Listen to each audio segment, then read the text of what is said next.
Hi, everyone, and welcome to Vanished in the North, where I share stories of missing people in the hopes of raising awareness and possibly finding some answers for those who have gone missing without a trace. Today, we'll be covering the case of Michael Gazetas, who went missing in British Columbia in January 2020. His story has deeply affected his family, friends, and community, and I hope that by sharing his case, we can help in the search for Michael, who is still missing to this day. Michael Gazetas is known for his warm personality and passion for the outdoors, and is a beloved figure among friends and family. Michael was a skilled photographer and filmmaker, someone who loved exploring and capturing the beauty of nature. At the time of his disappearance, Michael was 51 years old. He was last seen in Courtenay, British Columbia, and was reportedly heading out on a day trip to Port Alice, a scenic area on Vancouver Island. He loved the outdoors and loved taking scenic trips in the backcountry. Gazetas had a background in the film industry as a location scout and had relocated from Vancouver to the Comox Valley with his wife, Michelle Root. Prior to his relocation and disappearance, Michael had suffered a significant injury from a fall during work, leading to a prolonged recovery period. He was reportedly dealing with post-traumatic stress disorder related to the accident and further challenges concerning his return to work. From my understanding, he had been off on medical leave on employment insurance due to a fractured pelvis from various reports. After a period of time, employment insurance usually expects you to return to work. However, according to sources, Michael was experiencing PTSD due to the fall and was not yet ready to return to work. Michael then relocated with his wife to the Comox Valley area of BC. Michael, or Gaz as his friends often called him, was last seen on January 31st, 2020. He set off that day in his red Ford Ranger pickup truck with license plate HX4106, planning to explore the area around Port Alice, which he was known to go off exploring frequently. Unfortunately, he never returned, and that was the last day anyone saw or heard from him. His family grew concerned when he didn't come home, especially when he was due to attend a meeting, according to his wife, Michelle, and they reported him missing. A search was launched, and authorities, along with the search and rescue teams, worked tirelessly to try and find any sign of Michael or his vehicle. Over 100 volunteers and 21 search and rescue teams, including a powerboat with sonar, a kayak, and a plane, worked exhaustively to locate Michael. They searched over 16,000 acres of the area surrounding where he had last been seen. Over 70,000 photos were taken from the air during the search. The official search was done on top of an 8-day search organized by friends and family who handed out flyers, talked to people who may have seen Michael, and searched surveillance cameras for any sign of Michael.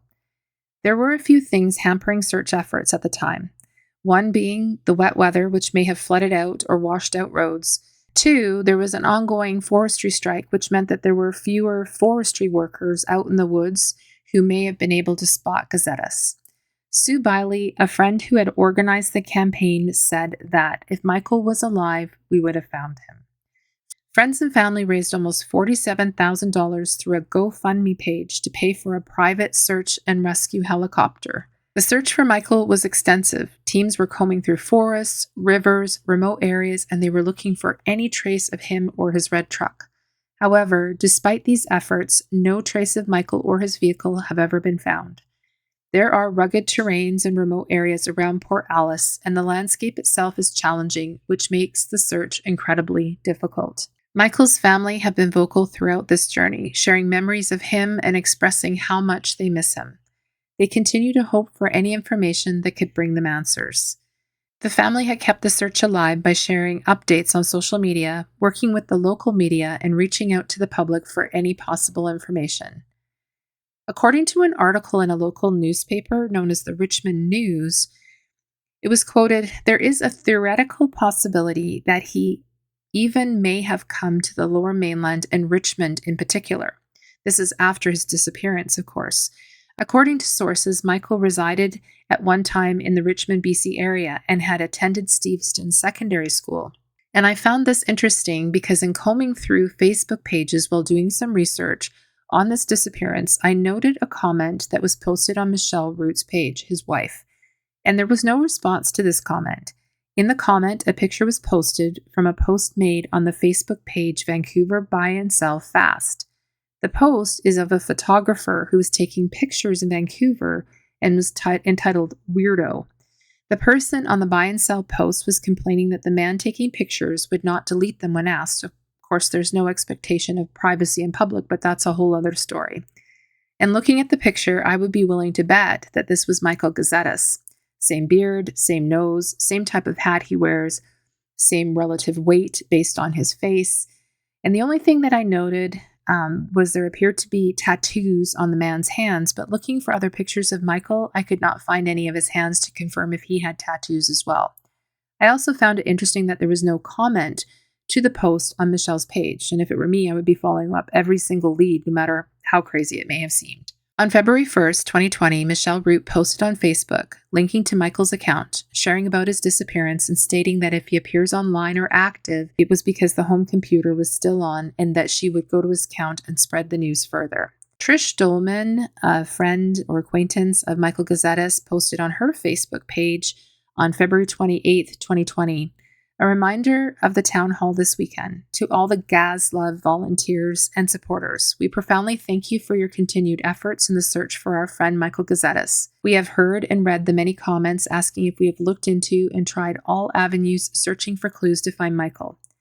For those interested in learning more about everything that has been done in search and rescue efforts for Michael over the past month, there is a community gathering scheduled this Sunday. Please bring your inquiries. We would be happy to answer the many questions you may have. We would like to assure you all that we have left no stone unturned, no tip left unfollowed, no box left unchecked, and we are still looking. So if you have any information about Michael's whereabouts or have seen his red Ford Ranger pickup, please do contact the RCMP or local authorities. Every piece of information, no matter how small, could be vital to the search. Of course, another way to help is by sharing this video. Even if you don't live in British Columbia, sharing on social media can increase the chances that someone with information may see it. Sometimes just reaching the one right person can make a difference. Cases like Michael's remind us of the importance of community and keeping hope alive.